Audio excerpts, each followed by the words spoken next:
So, about a week or so ago, I had received an email from a solo indie developer named DDD Banditos.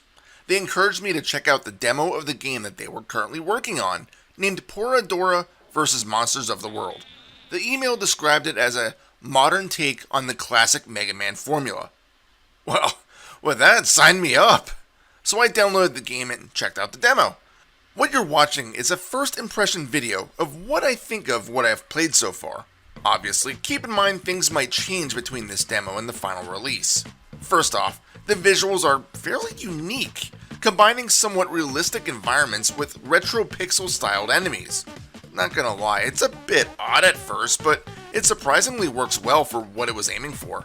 But more important than the graphics is the gameplay. I mean, I've always been a gameplay over graphics kind of guy. Thankfully, the mechanics at play in Poradora felt, for the most part, solid. Calling it a Mega Man style game is accurate enough. You control who I suppose is the character named Poradora, and he fires a gun at the pixelated creatures that he encounters. You shoot enemies with either normal or charged up bullets, and jump on various platforms that you run across. It's really simplistic gameplay, which isn't a bad thing. There's also some wall jumping, which is one of the minor complaints that I do have about the game so far. This mechanic can be kind of finicky to use. For the most part, it's fine, but I have run into situations where you attempt to jump but nothing happens. Granted, you get used to it without too many issues, but I do hope that the final release has some slightly smoother platforming, especially where wall jumps are concerned.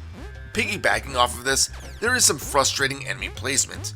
I first noticed this when doing the aforementioned wall jumps. Once I get to the top of the ledge, an enemy that fired ranged shots at me tended to knock me off, forcing me to climb the wall again. After the first 5 or 6 times, it started to get slightly annoying. And it wasn't just here either. There is a section in the second half of the demo in which you are jumping across floating platforms high above an instant kill pit. Many times I leap and get hit by the off-screen enemy's shot, causing myself to plummet to my death. Yes, practice and memorization is key to succeed. And even though it was frustrating, I don't know, maybe the developer meant for it to be this challenging. Actually, the more that I think of it, the more I believe that yes, the game was meant to push you a bit. There were 2 bosses that I encountered. One was against the statue of what I believe to be the Egyptian god Anubis. This boss wasn't too difficult, as it was more of a battle of defeating it before all the normal enemies overwhelmed you. The second boss, on the other hand, was much more difficult. It took place in a dark part of a pyramid, and it launches a bunch of energy shots, summons 2 flying creatures that seek you out, and smashes its hands against the ground. It took me a few attempts to take down, but when I did, I felt like I accomplished something. Don't get me wrong, even though I'd say the difficulty is high, it's not like the game is on a Souls-like level. Besides, I prefer a good fight over just breezing past everything. It's just, I don't know, the enemy placement could be infuriating at some points. But again, you know, it's a demo, so as I said at the start, it may change by the time the final release comes out next year. Maybe the reason why I died so frequently is that although you can use a controller, the D-pad seemed to be disabled, with the game forcing me to use the analog stick on my PS4 controller. Not a game breaker, but in platformers like Poradora, I do prefer the D-pad for finer control. I feel like I've been doing nothing but badgering the game due to me dying a lot, so let me assure you, I still had a ton of fun. Even though I did perish frequently, checkpoints are common, typically after every real hazard, so dying really isn't the end of the world since you aren't sent back too terribly far. The demo can be completed in about 15 minutes, but it does give you a good idea on what to expect. After you complete the second boss, you enter a door and are shown a video of what's to come. I look forward to the next demo, which is estimated to be released in February. I forgot to tell you the best part of the game though. It's not the interesting, unique visual style. It's not the solid gameplay.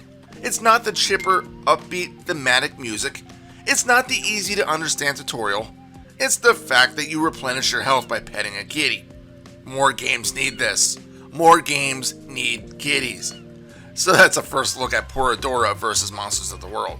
For a demo for a game that's still in development, I can say that I look forward to the full release. We all know I'm a big fan of Mega Man style games, and this hits home. I can't wait to see what other parts of the world our hero explores. If this is a game that you might be interested in, there's no harm in checking it out, as again, it's a short demo that won't take up a lot of your time. Either way, yes, I plan on reviewing the game in full when it's released, and I cannot wait for the next demo. Thanks for watching. Happy fragging.